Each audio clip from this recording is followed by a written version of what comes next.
পুরুষোত্তমপুরের power music বন্ধুরা চলে এসেছে পদ্মপুকুর দে পাড়াতে। তো দেখুন লেখা রয়েছে পাওয়ার মিউজিক। পাওয়ার মিউজিকের বক্সটা কেমন লাগছে? 8খানা বক্স রয়েছে, সামনে কিন্তু স্টেজ লাইট ফিটিং চলছে, আর সেই রয়েছে পুজো মণ্ডপ। হ্যালো গাইস, আমি প্রভাত চলে এসেছি নতুন একটি ব্লগ নিয়ে। এখন বন্ধুরা চলে এসেছি পদ্মপুকুর, আর যেই স্থানে বন্ধুরা রক্ষাকালী পুজো উপলক্ষে চলে এসেছে পাওয়ার মিউজিক পুরুষোত্তমপুর থেকে। তো অবশ্যই আমার এই ব্লগের মাধ্যমে দেখানোর চেষ্টা করবো পাওয়ার মিউজিক এই স্থানে কেমন রূপে চলে এসেছে। তো চলুন বন্ধুরা ভিডিওটি শুরু করা যাক, আর ভিডিওটি কেমন হয়েছে অবশ্যই বন্ধুরা কমেন্টের মাধ্যমে জানাতে ভুলবেন না। সামনেই বন্ধুরা রয়েছে পাওয়ার মিউজিকের বক্সটি, আর অবশ্যই বন্ধুরা এখানে 8খানা বক্স রয়েছে। তো দেখাই বন্ধুরা, 4খানা বেস রয়েছে এবং 4খানা টপ রয়েছে, আর অনেক ভাইরা কিন্তু চলে এসেছে বক্স দেখতে। কেমন লাগছে বক্সটা? এখনো বক্স কি বেজেছে? না এখনো বাজেনি, তাই তো? কখন টেস্টিং হবে জানো কি? তো ভাই কেমন লাগছে বক্সটা? বক্সের এখান থেকে পর্দা কি সরানো হয়েছে? না এখনো হয়নি। তো কখন টেস্টিং হবে জানো কি? 5টা বাজবে। তো দেখতে পাচ্ছি এখন কিন্তু ঘড়িতে বাজে 4:31, ভাইরা বলছে 5টার সময় টেস্টিং হবে। আর এখানে দেখতে পাচ্ছেন স্কুলের ভাইরা চলে এসছে। কেমন লাগছে বক্সটা? টেস্টিং কখন হবে জানো কি? 5টার সময় হবে। কোন স্কুলে পড়ো তুমি? চাকদা হাই স্কুলে। হ্যাঁ, হাসুরি হাই স্কুল।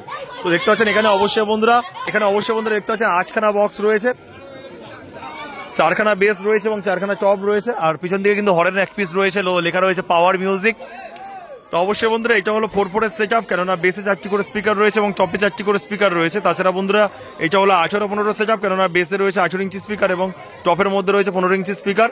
এই বক্সের সাথে কিন্তু স্টেজ লাইট ফিটিং চলছে, অবশ্যই দেখায় আপনাদের। তো দেখুন আস্তে আস্তে কিন্তু এই চেনের মাধ্যমে তোলা হচ্ছে এই যে স্টেজ লাইটটা। তো দেখুন, আর স্টেজ লাইটের নামটা অবশ্যই বন্ধুরা আপনাদের জানানোর চেষ্টা করব। আর অনেক কিছু কিন্তু একসাথে কিন্তু ফিটিং করেছে, দেখতে পাচ্ছেন মিডিলে গোল করে কিন্তু সার্ফি রয়েছে, নিচেও কিন্তু সার্ফি রয়েছে, আর স্পার্ক লাইট দেখতে পাচ্ছেন কত রয়েছে ওপরে একদম। আর এপারেই কিন্তু রয়েছে পাওয়ার মিউজিকের বক্সটি। আর কি টেস্টিং শুরু হলে কিন্তু এই যে বক্সের পর্দা সরিয়ে দেওয়া হবে। এখন আপাতত এই যে বক্সের পর্দাটা দিয়ে রাখা হচ্ছে। আর স্টেজ লাইটের নামটা কি রয়েছে অবশ্যই একটু জেনে নেওয়ার চেষ্টা করব। কেমন লাগছে বক্সটা কেমন লাগছে? খুব ভালো লাগে। ড্যান্স হবে তো আজকে? Heavy dance. তো এই বক্সটাকে দেখে 1 থেকে 10-এর মধ্যে কত দেবে? 1 সবচেয়ে খারাপ, 10 সবচেয়ে ভালো। 1 সবচেয়ে খারাপ, 10 কত দেবে? 8 দেব। 8 দিচ্ছ, তাই তো? আর বক্স বাজানোর পরে আবার মতামত কি চেঞ্জ হতে পারে? না, কোনো চেঞ্জ নেই, 8ই থাকবে, তাই তো? আর এখানে দেখতে পাচ্ছেন আরো কিন্তু ভাইরা সব চলে এসছে, আর মাঠের মধ্যে ভিড় অবশ্যই লক্ষ্য করতে পারছেন। আর স্টেজ লাইটের নামটা অবশ্যই আপনাদের জানিয়ে দেওয়ার চেষ্টা করছি, যার মাধ্যমে কিন্তু আপনারা খুব সহজে ভাড়া করতে পারবেন। আর স্টেজ লাইটের নামটা কিন্তু এখানে উল্লেখ এখন তো নেই, আমি তাও দেখে বলার চেষ্টা করছি স্টেজ লাইটের নামটা। স্টেজ লাইটের নামটা কি আছে? New RS stage light. New RS stage light. তো নাম্বার কি বলতে পারবে না? কার্ড রয়েছে কিছু? নাম্বার বলে দিচ্ছি 8101034209। কোথায় আছে? তো এখানে অবশ্যই কিন্তু দেখতে পাচ্ছেন কার্ড রয়েছে নিউ আরএস স্টেজ লাইট, আর প্রোপাইটার রয়েছেন সুমন। আর এখানে অবশ্যই বন্ধুরা নাম্বার দেওয়া রয়েছে, দেখতে পাচ্ছেন 2খানা নাম্বার দেওয়া রয়েছে, একটা মেন নাম্বার দেওয়া রয়েছে, আর এটা কিন্তু হোয়াটসঅ্যাপ নাম্বার দেওয়া রয়েছে। অবশ্যই বন্ধুরা আপনারা যোগাযোগ করতে পারেন। আজকে কিন্তু আনন্দ দেবে পাওয়ার মিউজিকের সাথে নিউ আরএস স্টেজ লাইট। তো দেখতে পাচ্ছেন ফিটিং কিন্তু কমপ্লিটের পথে, মানে এই যে স্ট্রাকচারের মধ্যে কিন্তু ফিটিং হয়ে গেল, আর চেনের মাধ্যমে কিন্তু উপর দিকে তুলে দেওয়া হবে, তারপরেই কিন্তু রেডি হয়ে যাবে। আর সন্ধ্যাবেলার দিকে কিন্তু টেস্টিং শুরু করবে পাওয়ার মিউজিক। আর এই স্থানে রয়েছে পুজো মণ্ডপ, যেখানে পূজিত হবে মা রক্ষাকালী। সেই পুজো উপলক্ষে বন্ধুরা এত আয়োজন, দেখুন বন্ধুরা কত সুন্দর পুজো মণ্ডপ। আর এখানে অবশ্যই বন্ধুরা আজকের রাতে পূজিত হবে মা রক্ষাকালী, আর কত সুন্দরভাবে সাজানো হয়েছে অবশ্যই আপনারা বুঝতে পারছেন। আর এখানে অবশ্যই বন্ধুরা যে সরকারি ভাড়াতে রয়েছে সাবানা সাউন্ড, অবশ্যই দেখানোর চেষ্টা করছি। আর এখানে অবশ্যই বন্ধুরা ব্যানার দেওয়া রয়েছে এই পুজোর, তো লেখা রয়েছে সার্বজনীন শ্রী শ্রী রক্ষাকালী পূজা পরিচালনায় রক্ষাকালী পূজা কমিটি, স্থান পদ্মপুকুর দেপাড়া, দক্ষিণ 24 পরগনা। সহযোগিতায় রয়েছে রায়পাড়া, মন্ডলপাড়া, ঘোষপাড়া, পাত্রপাড়া, দেবপাড়া। তো দেখতে পাচ্ছেন বন্ধুরা, আর এখানে কিন্তু ডেটটা পরিবর্তন করা হয়েছে। এখানে কিন্তু পুজোর ডেট ছিল 25শে মার্চ, তবে ডেট পরিবর্তন করে কিন্তু হচ্ছে 8ই এপ্রিল, তাই তো? তো কোনো প্রবলেম ছিল তার জন্য কিন্তু ডেট চেঞ্জ করা হয়েছে, তার ফলে কিন্তু আজকের মানে 8ই এপ্রিল কিন্তু পুজো হচ্ছে।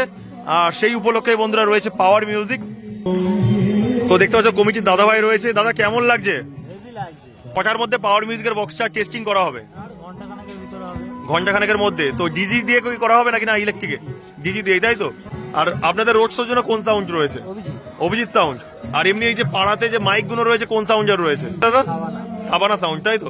তো দেখতে পাচ্ছেন রোডে যে মাইকগুলো রয়েছে সেখানে কিন্তু রয়েছে সাবানা সাউন্ড, রোড শো করবে অভিজিৎ সাউন্ড, আর এখানে কিন্তু ড্যান্স মানে নাচানোর জন্য কিন্তু রয়েছে পাওয়ার মিউজিক। তো তিনখানা সেট আপ কিন্তু এখানে রয়েছে, আর কিছুক্ষণের মধ্যে কিন্তু টেস্টিং করবে। তো কেমন রূপে বাজায় অবশ্যই দেখানোর চেষ্টা করবো আপনাদের। আর মাঠের মধ্যে কিন্তু ভিড় জমে যাচ্ছে পাওয়ার মিউজিকের টেস্টিং দেখার জন্য, দেখুন বন্ধুরা। আর সামনেই কিন্তু রয়েছে ডিজি, তো বিশাল বড় ডিজি যা দিয়ে কিন্তু এই যে পাওয়ার মিউজিকের বক্সটিকে পরিচালনা করা হবে, দেখুন বন্ধুরা। বিশাল বড় ডিজি রয়েছে, তো কত কেবি ডিজি অবশ্যই কিন্তু কমেন্ট করে জানাবেন। দেখতে পাচ্ছেন মা রক্ষাকালী ইলেকট্রিকের ডিজি রয়েছে, আর নাম্বার অবশ্যই দেওয়া রয়েছে দেখুন, রামগোপালপুর, আর দুখানা নাম্বার দেওয়া রয়েছে, অবশ্যই আপনারা যোগাযোগ করতে পারেন। তো দেখতে পাচ্ছেন সামনেই কিন্তু রয়েছে বক্সটি, আর এখানে রয়েছে অ্যাম্পলিফায়ার গুলি। তো যখন বক্সের পর্দা সরানো হবে তখন কিন্তু দেখতে পাচ্ছেন এই যে অ্যাম্পলিফায়ারের মধ্যে যে পর্দাটা রয়েছে সেই পর্দা সরিয়ে দেওয়া হবে। তো কিছুক্ষণ পরে কিন্তু টেস্টিং শুরু করবে, তখন কিন্তু বক্সের পর্দা এবং অ্যাম্পলিফায়ারের পর্দা সরিয়ে দেওয়া হবে। পাওয়ার মিউজিকের বক্সটা কেমন লাগছে? ভালো লাগছে। আর সেখানে বন্ধুরা রয়েছে পাওয়ার মিউজিক, আর ভাই কিন্তু এখান থেকে বের হচ্ছে। এখান থেকে বের হচ্ছে কেন? ভয় লাগে, ওই জন্য এই পার দিয়ে বের হচ্ছ। তো দেখতে পাচ্ছ আজকের ড্যান্স করবে, বক্সের সামনে যাবে তো। আচ্ছা, একটু হাই করে দাও।